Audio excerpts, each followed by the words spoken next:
Good morning, Flash friends. How's everybody doing today?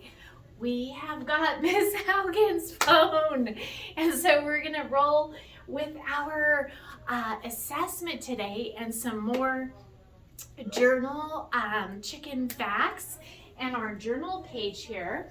So I love to read you some more out of our book. Chickens are so interesting. They really have some neat characteristics, and I know you've been watching our incubator with Miss Shelley. I hope you guys are enjoying that from home.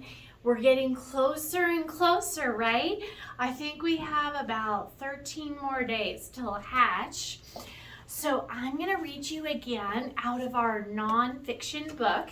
So it has facts, and I'll come up a little closer.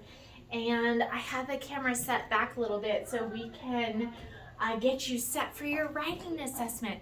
So I just want to see how you guys are writing and just check in and see how things are going. We're going to read probably 5 or 6 pages out of this here. Let's see. So we've got, today many chickens are raised on farms. They lay eggs that people eat. Others are raised for their meat. There are about 113 different breeds of chickens. So breeds like Husky for dogs. You guys have a dog at home? So Husky, Labrador, Golden Retriever, those are breeds of dogs. And for chickens, there are 113 different breeds or kinds. A few chickens are raised as pets, and some chickens are entered into contests. Wow, that's pretty amazing. They can be super beautiful. There's some really neat ones. So it says here are some roosters of some common breeds. And roosters are more colorful than the hens. So the males are more pretty actually than the females. Most breeds are named for the area where they were first developed, depending on its breed. An adult chicken may weigh between 4 pounds and 10 pounds. So this one's a Brahma and a Cornish, Leghorn, New Hampshire, Rhode Island Red, Polish. Look how fluffy that one is. Sussex and a Plymouth Rock. So a lot of them named for the areas where they come from. Let's see here. So here it says, chickens are always pecking and scratching at the ground, eating a little bit at a time. On small farms, some owners let their chickens roam free. They hunt for seeds and small plants, fruits, berries, insects, and worms. Because these chickens are able to move about freely, they are called free-range chickens, and maybe a bit happier because they can be free and roam free. On large chicken farms where chickens are raised in pens or cages, the owners feed the chickens chicken food, and the chickens are always able to drink from waters. Like if anyone has a guinea pig, we have our guinea pig at school named Peanut, short for peanut butter, and peanut butter has a little water container, or if any of you have rabbits at home. So kind of the same, but in order for a chicken to drink water, it must toss its head back and let the water trickle down its throat. So it has to kind of throw its neck back. So you can see how they're fed there, more on a farm. And this is really interesting. So we're going to be talking about this picture right up here. So you have the crop in the throat, the stomach, grit, we're going to learn about that, and a gizzard. So we're going to find out what a gizzard is. Do we have gizzards? No way, Jose. So it says chickens don't have teeth. Did you guys know that? To chew their food. Instead, the food travels to a pouch in the throat called a crop. So it goes down to this little pouch. In the stomach, the food mixes with digestive juices and enters into the gizzard. So we also, in our stomachs, have digestive juice that eats away at the food. But if they can't chew their food like we do, what happens? Well, the gizzard contains pieces of sand and small pebbles the chicken has eaten. These are called grit. So chickens actually eat small rocks to help them chew their food. Let's see what happens. So the grit and the walls of the gizzard grind the food into small pieces. So it's kind of like a muscle.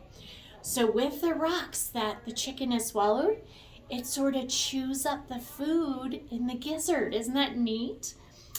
Chickens use their beaks to clean their feathers, and this is called preening. Do they take showers or baths like we do? No. They also take dust baths to get rid of any insects that are bothering them. So again, that page, and then this page. Okay, we're going to read one more side here. Well, I could read you both those sides. So chickens don't, this is really interesting. Chickens don't have a good sense of smell or taste.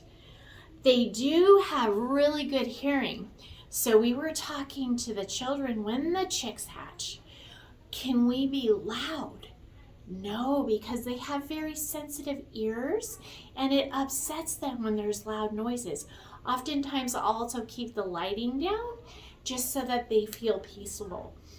And it also says they do, however, have excellent eyesight as well. So good hearing and eyesight, but poor sense of smell and taste.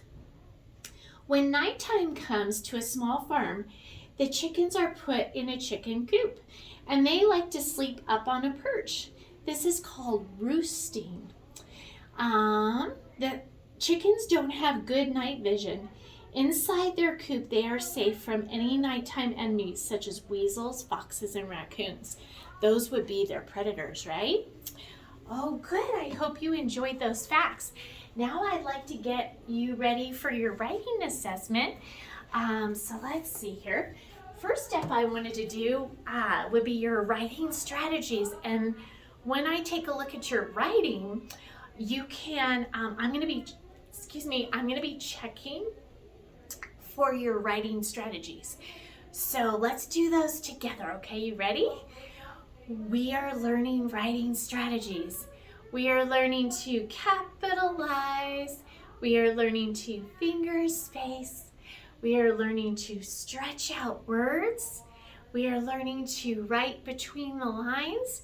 And we are learning to put punctuation at the end of our sentences. So let's do a period, a question mark, or our favorite exclamation point. And so for today, I'm going to show you a couple tools.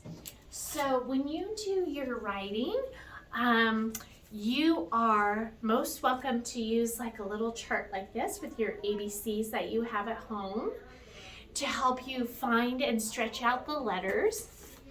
Also, your word wall lists that we send home with some of your activities, you may absolutely pull those out because the students were using their board.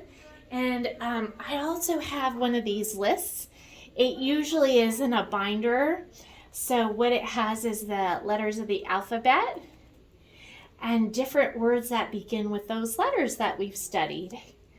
So please, before you write, you may absolutely get out some tools, your letter charts, any word wall lists you want to use. And I'm going to help you stretch out the first word, which is going to be chickens. So I'm just going to give one word to begin. So let's stretch that out together. What kind of letter do I need at the beginning of my sentence?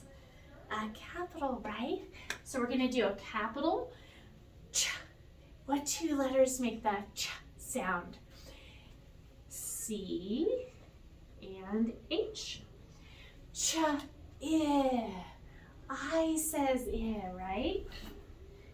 Chick. Now both the C and the K make that sound. And this word's kind of neat because it has the C and the K. Chick, it's got an E. And chick, N. N says N.